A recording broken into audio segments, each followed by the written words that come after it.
The snare, the snare, the snare. It is very important. It is a crucial part of any song. You cannot have a bad sounding snare or a poorly engineered snare sound on your song. You just can't. It could add a great effect and be a great element of your song, or do the exact opposite.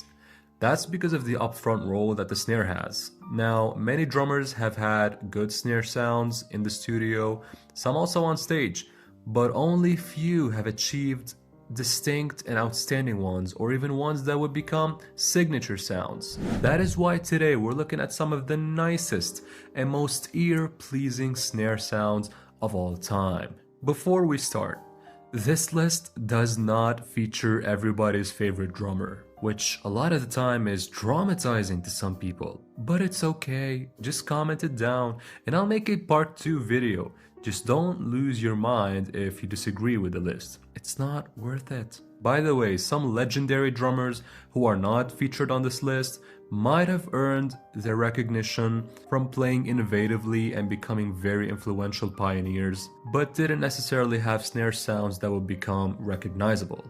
I decided to start my list with Phil Taylor, aka Filthy Animal, rest in peace. He was the drummer on the most iconic and important records of Motorhead. Phil had sort of an evolving snare sound and an increasingly massive one. It got bigger, better, and more distinct with each record. But I want to highlight the one on Overkill, because it fits so perfectly. It's got some flatness and lightness, yet it's more than enough to fill and create Motorhead's signature sound. For me, this sound is just associated with Motorhead. Fast forward to Orgasmatron, his snare was slapping. Same on Rock and Roll and 1916, and that sound became a crucial part of Motorhead's massive sound. The number 14 spot goes to Herman Rarebell. I love the Scorpion sound, and a major element of it is the snare sound. I've tried many times to achieve the one on Love at First Sting. It's vintage, meaty, and powerful. One of my all-time favorites. Number 13, Vinnie Paul, R.I.P., the legendary drummer of Pantera, had a powerful and dominating, no pun intended, snare sound on Cowboys from Hell, Vulgar Display of Power, Far Beyond Driven, The Great Southern Tranquil, Reinventing the Steel. Very punchy and in your face, and not only that, it was constant. Number 12, Nick Menza, also R.I.P., another deceased legend. Nick played on the greatest records of Megadeth, Rust in Peace, Countdown to Extinction, Euthanasia, and Cryptic Writings. While delivering mind-blowing fills and enjoyable grooves, he had 4 ear-pleasing snare sounds. My personal favorite is the one on Euthanasia. However, I'm not a fan of the 2004 remaster, mainly because they killed it. Sure, on Rust in Peace it sounded good, on Countdown and Cryptic it was okay, but they killed my favorite Megadeth sound. It just sounds weak. Number 11 is Gregory C. Coleman. He was the drummer of the Winstons, the American funk band that wrote Amen Brother, the song which features the Amen break. The beat in the drum break from Amen Brother is one of the most, if not the most, sampled and used drum beat of all time. Not only that, the snare drum became very recognizable because of it. Unfortunately, Coleman passed away homeless and broke. What a sad ending for such an uncelebrated pioneer. Number 10 is Hellhammer. Jan Axel Blomberg is the drummer of the Norwegian black metal band Mayhem. Not only does Hellhammer have a slapping snare sound on De Mysteriis Dam Satanas, but he also has an extra slapping sound on stage. His snare sounds like a gunshot, and it makes it so satisfying to listen to the whole band. Number 9 is Joey Jordison, the early passing icon of Slipknot, R.I.P. Slipknot are generally known for achieving distinctive, outstanding, and saturated percussion. Joey helped that on the self-titled album, Iowa, the Subliminal Verses, and All Hope Is Gone. My personal favorite is the first one. It's raw, light, and has a perfect marriage with the other percussions used. Number 8 is Dave Grohl. He had an aggressive and recognizable snare tone on Nirvana's Nevermind. It's perfect for the overall sound and versatile. Dave could use it in multiple different dynamics and still sound great. Number 7, Chris Adler. Chris's snare drum slaps, much like Hellhammer's. Only difference is, Adler's sound feels like getting knocked on the head with a bat.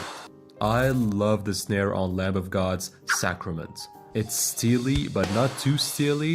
It's so distinguishable and discernible, it makes the record extra enjoyable. Number 6, Roger Taylor. Queen have had more than one snare sound, but my personal favorite is the one on Another One Bites the Dust.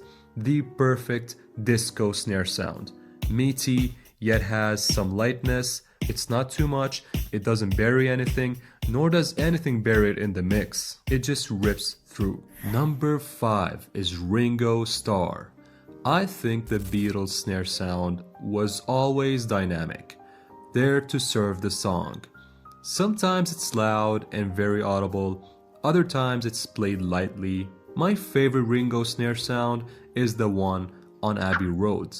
It's tight and efficient, it's just powerful enough, but it's never out of control. Number 4 on my list is Chad Smith. Red Hot Chili Peppers have forever been known for the light, bright funk sound. And you cannot have a light, bright funk sound without a light, steely, and smacking snare sound. And Chad perfectly did that. I think on the song Can't Stop, it had a perfect blend with the bass and the guitars. Number 3, Jonathan Moffett, aka Sugarfoot. Jonathan, who's known for working with the Jacksons, among many other icons, has been known for his articulate and precise drumming, mainly on the bass drum, hence the nickname Sugarfoot. But he's also had some really nice snare sounds. The one I'm mentioning is from Billie Jean, one of the most recognizable snares ever. It's got some flatness but retains its slight punchiness and slappiness, if that's a word. Number 2 is 2. I wanted to mention somebody new, and I am so glad that this somebody is so near the top of my list. The new enigma of drums, 2 from Sleep Token. This guy's sound will be one of the most recognizable for years to come. And it's already been getting a lot of praise. It's very distinctive, very outstanding, and always a highlight of the band's music. People have been losing their minds over it. Unfortunately, he had to replace it on Take Me Back to Eden with a more massive and punchier fit, but he brought it back on stage, and now we know Take Me Back to Eden would have sounded awesome with it too. It slaps, it's flat, steely, yet so meaty, and it's so dynamic, sounds awesome however it's played. Before I get to number 1, let me add some honorable mentions. Matt Helder's snare on the song Why'd You Only Call Me When You're High by Arctic Monkeys sounds like getting smacked with a book. Many influential producers and pioneers from the hardcore hip-hop scene, like Dr. Dre, used some amazing snare sounds on songs by NWA, Snoop Dogg, Tupac, and others. I've always loved the reverb on Tommy Lee's snare on Motley Crue's album, Dr. Feelgood. Bill Ward's snare played a significant role in creating Black Sabbath's round sound on Paranoid and Master of Reality. And Phil Rudd of AC/DC has had a massive and filling snare sound, whether it's on High Voltage, Highway to Hell, Back in Black, or The Razor's Edge. It always does the job perfectly, and is pretty recognizable. You could tell it's Back in Black or Highway to Hell or High Voltage just by listening to the snare. Number 1, Lars Ulrich. No one, and I mean no one, has had his snare sound talked about like Lars of Metallica.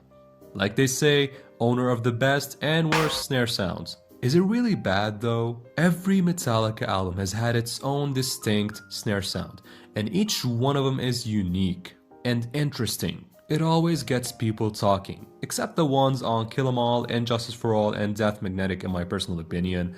I just never thought they were so special. Nobody talks about them. They only talk about the fact that the one on Death Magnetic is polluted, which can be said about the overall sound, though the exact opposite can be said about Beyond Magnetic. I love it, honestly. Anyway, Lars has had multiple awesome snare sounds. Ride the Lightning had a thick, wide one, perfect to serve the overall sound and atmosphere. The Black Album had a gunshot sound for a snare. The one on Load doesn't get talked about often, but is in fact great. It's lighter than its predecessors, but meaty and just enough. The successor is a thicker and deeper one, which I personally love. And then the next one got everybody talking. Seriously though, it was a perfect fit for that specific album. I've heard so many of those, Saint Anger with a good snare, Saint Anger remix with a better snare. Not a single one of them sounds better. The one on Hardwired is okay, and I love the one on 72 Seasons. It's massive and wide. Though maybe we should turn our attention to that bass drum. It's out of control. If these guys make another record, I'll be afraid to listen. That's all I got for you today. Thank you very much for watching and listening. Who would you add to my list? Comment them down and let's make part 2. Thanks again, please take care of yourselves and please stay warm in these cold times. See you next time, and as always, have fun.